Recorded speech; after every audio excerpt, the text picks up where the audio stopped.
Welcome to another edition of Just Thinking. So it's the end of the year. It's 2021. COVID drags on. We're looking to 2022, hoping for some, I don't know, relief just from the steady drone of all of this. But in the meantime, COVID has brought some bonus time, I guess, and we've gotten some new money, if there is any such thing, given that it all comes from the same source. But we have State Representative Carolyn Dykema here today to talk about the end of this year's legislative actions, and her newsletter is out. If you don't get the newsletter, you should reach out to her office to make sure that you do. But at any rate, her newsletter is out. It's always filled with information and sometimes some cute and fun things that you hear about that you wouldn't know otherwise. So again, Carolyn, welcome. Good to be here, Mary. As always, hard to believe it's another quarter has passed since we were last here. But they are not happy quarters holidays. Anymore. They are eighths. I'm sure they're down to eighths. They go so fast. So, how do you feel about this last year? How has it gone? You know, it's been a time like no other, as they say. And to your point, you know, it's hard to believe that we're still having the conversation about COVID that we were having last year at this time. But, you know, I think legislatively, we've continued to do our work. As I think we've talked about in the past, you know, we're all remote, so we continue to vote and pass legislation, one of which is the big American Recovery Act funding, which you had mentioned in terms of getting more funds to the community. So many folks have seen that in the news, you know, so it's all about making sure that that federal money gets spent locally. And we've done some other things. We just passed a healthcare bill, and we also passed a bill that provides for genocide education in the schools, which has been talked about for a long time, but I think we can also always appreciate the need to, you know, educate ourselves and our children about history. My favorite, you know, one of my favorite quotes from Winston Churchill is, you know, those who don't know history are doomed to repeat it. So the more we can focus on our history and improve an open dialogue to kind of bridge those differences that may be among us and pave a productive path forward is a good thing. So we passed that about a month ago now. Okay, we'll bounce back to that, but let's start off with the recovery funds because they were certainly a big part of your work. If I remember correctly, you actually ended the session, it was the years, and kind of went into recess. But did you come back to do the ARPA funds? Because it seemed like I didn't think that was part of the regular process, was it? Sure. No, we ended our formal session where we take roll call votes, recorded votes on December 17th. And the ARPA funding, which was a priority for obvious reasons, hadn't been agreed to yet. So let me stop you. You said December 17th. I'm assuming you mean November. November 17th. Okay. Thank you. Okay. Right before the Thanksgiving holiday. Got it. So we passed it in informal session. Okay. So it's on the governor's desk now for him to sign. But it was a priority to get it done before the end of the year for obvious reasons. Right. So I guess it is that process that I'm curious about. How did folks come to the conclusions about where to allocate these dollars? I mean, we're usually fighting over, you know, chips and fighting over who's going to get the last nickels and dimes. It's not usually that we're sitting there with an influx of capital and sitting there going, oh, now what do we do? Well, and it's been a challenge because to your point, we're not used to that, to getting that much money that we're having to figure out all at once. So just to kind of give a big picture perspective of what we're doing. So the federal recovery funds, there were several buckets of that, some of which went directly to municipalities, which I know that the town has been talking about how that's been spent. Another portion went to the states to determine how to allocate that as well. So the state portion, in addition to some surplus, we actually had a pretty good revenue year this year from a tax collection perspective. So we had some surplus revenue that was not accounted for in the budget. So we also had some of that additional funding to allocate. So and plus we've got the federal infrastructure bill that was also passed recently. That's going to, we're still trying to figure that out, but we think there's going to be a state portion to that as well. So what we're looking at is really a three-phased approach to allocating state or federal relief money. One is the kind of initial get it out the door quickly so towns can use it phase, which is what was just passed. There will be more conversation next year about the infrastructure bill, as well as about half of the federal recovery money still has not been spent. We only spent about half of it this year. So this is a multi-phase conversation, with this being the first phase. So we have been debating this for a while in both the House and Senate. Obviously, we've been working closely with municipalities to find out what their needs are. So I was regular communication with the town administrator's office and the select board to kind of hear what Holliston's needs were, as was the senator.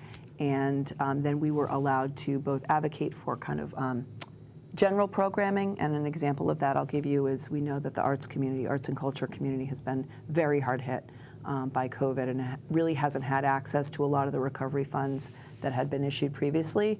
So there was a trust fund that was created for grants to those arts organizations. So that's sort of a statewide program. There are also town-specific, we call them earmarks, but they're sort of individual appropriations for communities that we debated. I don't remember what the date was now, but it was back in October, I think. So we were able to put forward our local communities. So individual earmarks for towns were also part of that bigger bill that was a total of about $4 billion. So for those of you who are familiar with the legislative process, the House, we passed our bill, the Senate passed their bill. So for some time it was in conference where they were trying to work out the differences between the bills, knowing that at the end of the day, there was a fixed amount of money that was going to have to be spent. So some of those numbers had to be changed to make that happen. It took longer than anyone had hoped, but we knew we had to get it done by the end of the year. So that November 17th deadline you mentioned, we would have been able to take a formal vote on it. Once you get into informal session, there's an ability for any one legislator to stop anything from going forward. So there was a concern that could somebody stop the bill from being done. Thankfully, it all worked out and nobody stopped it. So it was successfully passed and went to the governor's desk, I think about 5 days ago now. Often when the state receives lump sum dollars from, some federal agency, they do grant programs. And clearly a grant program slows everything down. It requires all kinds of processes and everything else like that. How do you, and this is not specific to this, but just sort of in that macro picture, how do you sit there and even contemplate a decision about how to allocate money when it is this, yes, you have feedback from the community, but it seems so fast to me. It seems like, oh my God, suddenly we've got this money, and every community must have different needs or expectations, although they may be similar because of the limits provided by the bill. But that just feels like a really monstrous task to me. I like grants. I like grants because it's very thought out. These are the criteria. This is, So are there criteria? Are there ways that the committees or the body whole can actually evaluate whether something, what to fund and not to fund? A lot of it has to do with advocacy, right? And so this has not been a quick conversation, Mary. I mean, we knew that this federal funding was coming, for at least 8 months, 9 months. So these conversations maybe haven't been as visible to the public, but again, these conversations with the town have been ongoing for a long time. Conversations with advocates around grant programs, homelessness, public health, all of these things. There are a lot of individual stakeholder groups that work in these spaces that are very familiar with what the needs are. I will say that generally there was a focus on existing programs, right? Sometimes you want to create a new program when you see a new need. A lot of this money, the grant money in particular, was kind of channeled through programs that already exist, so you don't have to create a whole new administrative infrastructure, and that way the money gets out the door more quickly.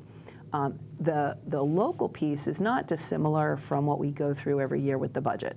So it's not this wasn't a new process, maybe new types of funding and new restrictions around what that funding could be used for, which a lot of the committees, we had a special committee that we set up around this federal funding and kind of federal partnership.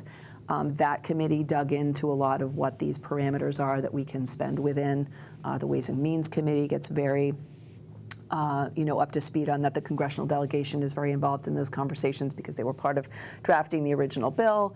So it is a complicated process, but it all kind of comes down through the Ways and Means Committee, which then kind of sorts through all of it, gets feedback from membership. So we met multiple times individually with the Ways and Means chair, with the chair, Chair Hunt of this federal infrastructure committee, to share our individual priorities for the community, as well as to share kind of, I mentioned the arts and culture program. That was something I heard of from the Hopkinton Center for the Arts, for example.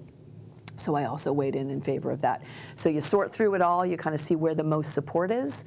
You can look at history of some of these grant programs to know where the interest is, right? Whether there's a lot of requests for certain types of funding that haven't been able to be fulfilled. And I'll give you one example is the FSIG program, which is the grants to farming operations to kind of expand their operations and address both farming and agriculture, but also locally grown food and the sustainable growing and the insecurity, the food insecurity that we have as a result of COVID. So those grants, for example, we knew there was a backlog of folks who had asked for that money. So that was something that we looked at. So it's kind of a Rubik's Cube. I think of it, kind of you twist it to make it all. You've got a fixed amount of money. You've got a lot of requests, a lot of interest. You obviously, all this money has a connection to COVID recovery. That's what I was next going to ask. Yeah. What's the relationship? I'm assuming that shovel-ready kinds of projects or things moving. One of the best reasons to give to an existing organization is things can happen more quickly. You don't have to wait for a whole lot of things to happen. So that means you can get money into the field, maybe jobs, expand jobs or increase jobs or the opportunities for jobs if the project is really shovel-ready is the normal words. Yes. But no, I'll give you a great example of that, Mary. So water infrastructure. In my view, this is something I've worked on for a really long time. The word water. It's always been underfunded, in my view, and there really have been few opportunities to get significant funds for that infrastructure. This was one of those opportunities because water is clearly health-related, and there was an infrastructure part of this bill. So most of the water money went to the Clean Water Trust, which is an existing program which gets annual federal money, and it leverages that money with some state money to do grants to municipalities. So there's a process for how you get that money, and Sure. DEP kind of ranks those projects, and they work with the towns. Holliston has a number of specific water needs related to water treatment that we've been talking about in town for a long time. So we've known for a long time that this is a challenge. So that obviously kind of goes to the top, is there are so few opportunities to get significant pots of money to do large projects like that. That clearly rose to the top. And that's where legislators play an important role in knowing what the town's most pressing needs are, working with the communities, and then to some extent, for a portion of the money that we put in the bill, local legislators are relied on to advocate for their communities, and how they're able to do that effectively makes a difference. So that's sort of the two prongs of this process. Were there a lot of infrastructure requests? Oh, yes. Yeah. It is the area that very often gets neglected. So we did, in Holliston, we did get some money for water infrastructure. We did $650,000, I believe. And was that toward like the treatment plant or for pipes, or maybe you don't remember it? Well, no, the way that we generally do it is we make it as flexible as possible, Okay, so that the town isn't really constrained by how they use it. I mean, we know that there are many, many water needs, so I believe that they're written very broadly. So water and wastewater needs, I think, is how it's termed. Yeah. There's no question that there's a lot of pent-up demand for any of those infrastructure kinds of projects, and they're so expensive. They are very expensive. The one thing that really was not on the table, there was a lot on the table for this conversation. The one thing that really was not was the transportation piece, because we knew while transportation is can be connected to economic recovery, certainly. Sure. We knew the infrastructure bill was very likely coming from the federal government, so we figure if there were projects that could be paid for through that bill, which also is kind of prescribed as to what it can be used for, a lot of those conversations have been put off until next year. I would assume that the infrastructure money also is just a narrower focus. I mean, you're not going to be buying social services with infrastructure With an money. infrastructure bill, correct. Yeah, so you had, okay, all right, that all makes sense. So you mentioned in your opening comments about the teaching genocide in the schools.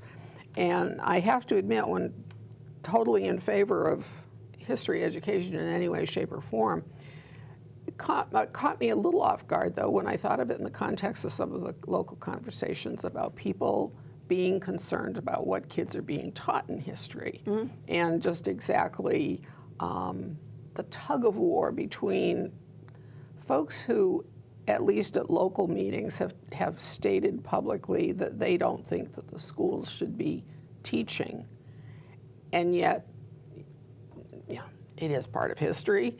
It is not, you can't just, you can't go through and pluck out the things that you don't want to consider as being part of history. You can't, cherry pick. And maybe we have done some cherry picking historically, and that needs to be evaluated.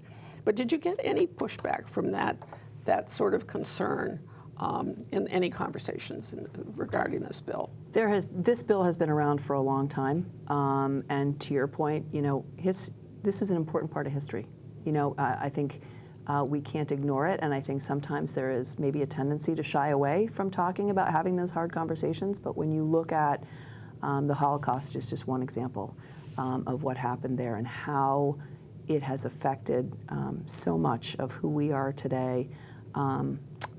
It's important for our kids to understand that and to make sure, and not only to understand what happened, but to understand, the ecosystem within which that happened, so that we are aware and can kind of address it before we ever get to that point again, we hope. So there really wasn't much pushback, and I will say actually the opposite is that there has been tremendous support and advocacy behind this bill for not just recently, but for a long time. And so this bill has kind of evolved over the years, which gives schools, it's not prescriptive, so it doesn't kind of tell what curriculum to put forward, but it just I guess creates an opportunity to have the conversation and to hopefully learn from history and use it to our benefit going forward. And I'm assuming it's not limited to the Holocaust, No, but it's rather not. it's the that Armenian, is sort of, the correct. Armenian That is the genocide one I of think the that's Sudan. most familiar to us, but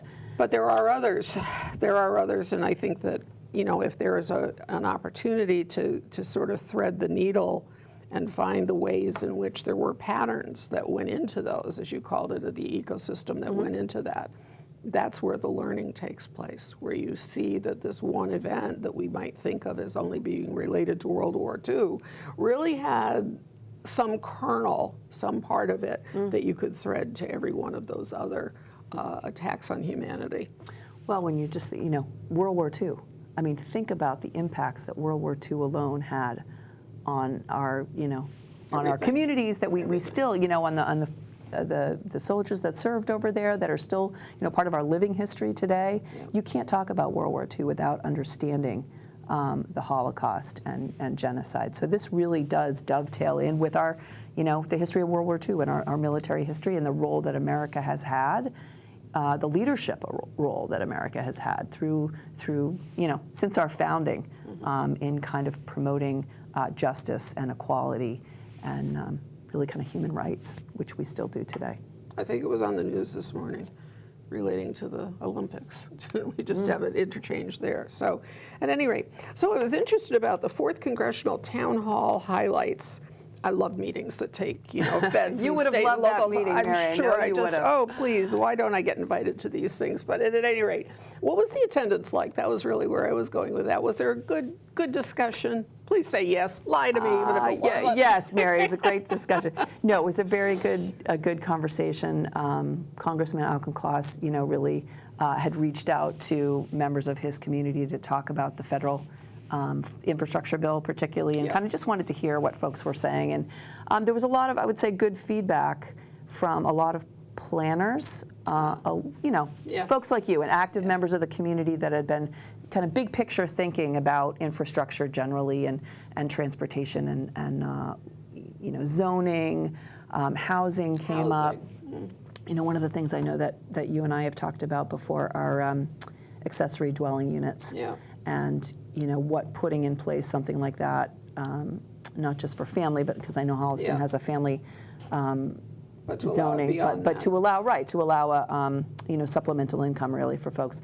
And so that came up, and how challenging it is really for communities to address these issues, which are so critical to our, kind of our big picture goals, to housing everyone that lives here. And housing is so directly connected to economic prosperity. Yeah. There are clear parallels if you look at population growth, housing, and economic prosperity. There's a very clear parallel there. So if we are not able to house, the population that we need to have here to support that economic growth, that's a challenge for all of us, not just the folks that can't get housing. So how do we solve that? How do we connect, the federal money and federal support with Massachusetts initiatives around housing and resolving homelessness, then connecting that to the local piece, which in Massachusetts with home rule we know is so powerful and important. You can't create new housing without partner communities that are willing to do the zoning work that needs to be done to allow, for example, a higher density growth, accessory dwelling units and things like that. And that sort of dovetailed with our state law that reduced the threshold from 2/3 town meeting vote to majority town meeting vote to get some of these critical local pieces passed. And there's a very powerful local dimension to this, right? We want community character to remain, as well as additional housing. So the housing has to be built right in the right place, in the right way. So how do you balance all of those needs? And it's challenging, as you know. The interesting thing is, sitting as a member of the Board of Assessors during this period of the last year and a half, we've just finished up the whole review for this year's tax rate. So now the new tax rate actually went down because the assessments went up so appreciably. So there are some neighborhoods in town that went up 20% in terms of their assessed values. Now, when you average that all out, we mix it all together and so forth, the impact isn't that high. But there are the very rare locations in which anything ever went down in terms of value. Right now, we have, I think it's like 3 or 4 parcels that are under $200,000. That's it. Okay, but that number at the other end, where you're getting value at $1 million and more, is growing exponentially. So we are watching the tsunami of what used to be our entry-level housing. You could say Queens, you could say Brentwood, you could say, okay, they've now moved into the $500,000 market. They are no longer what Joe average family is going to be able to do. So it's right on our doorstep. Well, and it's supply and demand, right? Yeah. So the less supply there is, the higher the prices are going to be, which you're seeing. And you can't afford a house under $500,000. No. You can't find a house under $500,000 now, which is not great for young families and families starting out. No, and yeah, well, we could take all day on that subject. Anyway, let's talk about this women's, you've been talking about this women's road history trail, okay? And we've talked about it in the past, and you've, mentioned Westboro. So I want to know, why is it Westboro? Where does this route go? How does this, is it a route that we're inventing, following where these women were? We're inventing a route. So we're inventing a route. The connection to Westboro is that, so Westboro is currently represented by the only 3-woman House delegation in the state. So it's an all-woman delegation. It's an all-woman delegation made up, it's a bipartisan delegation, so Representative Gregoire, who is a fellow Democrat, and Representative Kane, who is a Republican. We worked incredibly well together in Westboro and kind of came up with this idea in honor of a former colleague who had initially filed it from Western Massachusetts, actually, from North Adams, Galen Caridi, who passed away a couple of years ago. So we kind of carried that forward in her name, and the fact that we are a three-woman delegation was sort of a nice addition to that, and we've been advocating kind of as a Westboro delegation, but it's a statewide program. So the idea would be to really highlight women who have contributed to Massachusetts history, or contributed to national history, honestly, that have some common, connection to Massachusetts. And I'll give you an example. In Hopkinton, Bobby Gibb, you may recognize that name, Sure. who was the first woman, right? She was not allowed to run the marathon. She was told that she could not run because women cannot do that because they were not physically able to run that long. So Bobby, of course, knew that she could. So she jumped in illegally and ran and finished, and actually finished more. I think the stat is she finished more quickly than 2/3 of the other runners that were running in the marathon. So not only was that a milestone for marathoning, clearly, but it showed it showed that we should doubt anything that tells us that women are somehow not able to compete with men, and that really was what Bobby was about, is kind of making this point that we should look at everything differently, and women can compete in any of these fields. So Bobby has a connection, obviously, to Hopkinton through the starting line, and she's a Renaissance woman. She's also a sculptor. And she was commissioned, the 26.2 Foundation commissioned her to create a sculpture of herself at the starting line, which she did, which will now be at the starting line. It's going to be placed on the Common, hopefully by the next marathon, kind of as a visual reminder. So the idea is that we would engage working with the Office of Travel and Tourism all over the state to get communities to identify the women in the history of that town. So Holliston would identify a woman, who has contributed to the development, to our history, that we could also have a school curriculum to teach our students about women's contribution here locally, and then come up with a memorial to her somewhere here in town that could be placed on the trail. And then it ties into tourism, because the start of the trail would be at the State House. So you would, as a tourist, you would come to the State House, you would get your little trail map, and you would be able to travel across the state and visit all of these local spots and see the monuments or memorials or what have you, and really learn about these women and their history and contributions, to just make sure that women's history isn't invisible, right? Yeah. It appears in our history books. It was, we had a presentation at the Historical Society recently, and in that conversation, it was the first women were allowed, I think it was in 1870 something, are allowed to vote for one office, school committee, okay?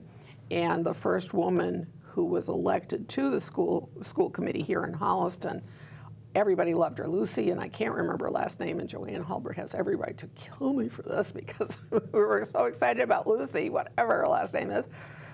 She turned it down because she felt that she had other things that she needed to do in her life, and she went off, and she was sort of a missionary, if you were, in the South and in other parts, to educate and help other people and that kind of thing. But at any rate, it was, Joanne had found all of the information out, but it was just very interesting that don't ever really put, kind of names out there. It's sort of like, once you have a name, and maybe if you can come across an old photo, then it just all starts to real. And I like it. I think that's I like that idea. Well, one of the things my daughter said to me as we were, talking about this, she used the phrase, you have to see it to be it. Yeah. So I do think that being able to recognize yourself in a fellow traveler. Yeah. I know, Barbara Gardner, obviously a huge mentor to me in my work, and particularly when I was first elected to this office, and I am only the 200th, I should know this number, but 216th, I think, female legislator elected to the Massachusetts legislature with 20,000 men. So if you think about 1%. How small those numbers are in history of Massachusetts, I think a lot of people don't recognize. And for me, being able to look at Barbara and say, what would Barbara do? Kind of visioning, the future, I think is so important. And to have someone like you that you can look at and kind of model yourself about makes a huge difference. It does. I think your daughter's right. You do have to be able to see it to really grasp it. You don't have to, right? Right. But it certainly helps. Well, and I think that those women who were able to do that without the model, or even more remarkable. Or even more remarkable, It's like they didn't have anything to follow, and they went out and they did it anyway. So you had some very charming stories in this edition also, but I wanted to quickly get to the new memorial here for the folks, the men and women who've served in Iraq and Afghanistan, because even though it's been like an invisible, they're not, it's just not like it was, I didn't, anyway, long story. So the bottom line is, what is this memorial and where will it be? So Steve Napolitano, whose name you may know, lives down in Mudville, whose son served in the OEF, OIF, Iraq-Afghanistan conflicts, had this great idea, as a Vietnam veteran himself, really wanted to recognize this next generation of folks who have served. And I think an interesting statistic that I always found interesting was that in World War II, 12% of our population served, which means that if you think about your neighborhood, right, you're going to see a certain percentage of people in your neighborhood who who served in that conflict. So you have a certain understanding of what that sacrifice looks like. Sure. In the OEF, OIF era, it's less than 2% of our population, many of whom don't come back to bases, many of whom come back to the communities, and they're not, because their numbers aren't as great, they just, there isn't that sense in the community, I think, of the understanding of the true sacrifice that was made there. So I think it's even more important. All of it is incredibly important, but I think particularly for this generation to make sure that they are recognized for their contributions is really important. So Steve had started this initiative with the VFW and the Legion, and I'm a little reluctant to kind of talk about Steve's project because he really should, maybe he would be somebody to have on your show to talk about kind of the reasons behind why he did this. But he had reached out, actually he didn't reach out, one of his family members had reached out to, Steve is an incredibly humble guy, to just make me aware they were raising funds locally. You can buy a brick, I think, you may be past the deadline now, but there are a number of bricks that could be purchased. And if you look at the design, you can see that there are a number of local names who you'd recognize there. But they had reached out to me just to make me aware and was hoping that I would kind of share the information. And so long story short and fast forward, we were able to get some state funding to pay for the construction of the memorial. So Steve, if you go on the rail trail, so on Central Street where the Veterans Gazebo is located, if just beyond that, if you follow the trail down toward kind of the direction of Milford, you'll see on the left-hand side the memorial is still in process.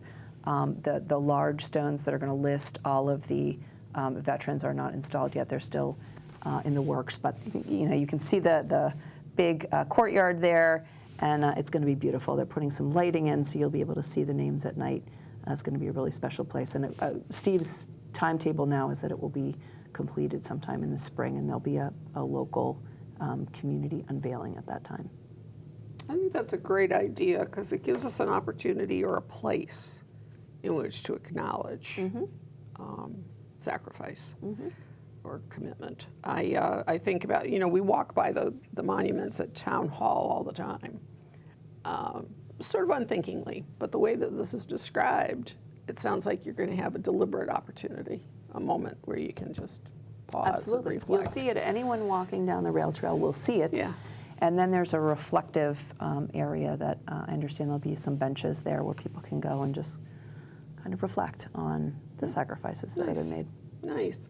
Let's just very quickly talk about transportation. You know or we all know that that's coming with the infrastructure bill. You've been clear about that. Is anything happening right now about Alston and all of the changes and proposals that they've had about drop it, lower it, land level it, whatever? Yeah, it's been a long process. Yeah, God. So the good news is that they have finally come to a design that is an all-at grade, which is what I think most people had hoped we could get to without, with minimal compromise to the Charles River, which was the concern on the other side, whether we'd have to go into the river. So that is great news. It has taken a little longer, I think, than anyone anticipated. So what happened was, knowing how long it will actually take to get a shovel in the ground and get the permits and everything, there's now an interim kind of shoring up of the existing infrastructure to make sure that we kind of have the time that we need to plan the larger project appropriately. So they're going to be investing some money into that. We don't have, I think the permitting for that will be done this summer. I don't have the timetables on me, but so that is in the works and it's moving forward. And there's the fact that we now have one design is a big step forward. That's a huge step. The question for us out here in Metro West, they are also coming up with a financing plan, which has not yet been released, but hopefully soon. We are also working to make sure, and the administration has committed to setting up a working group around mitigation specifically, to make sure that both during construction and kind of in the final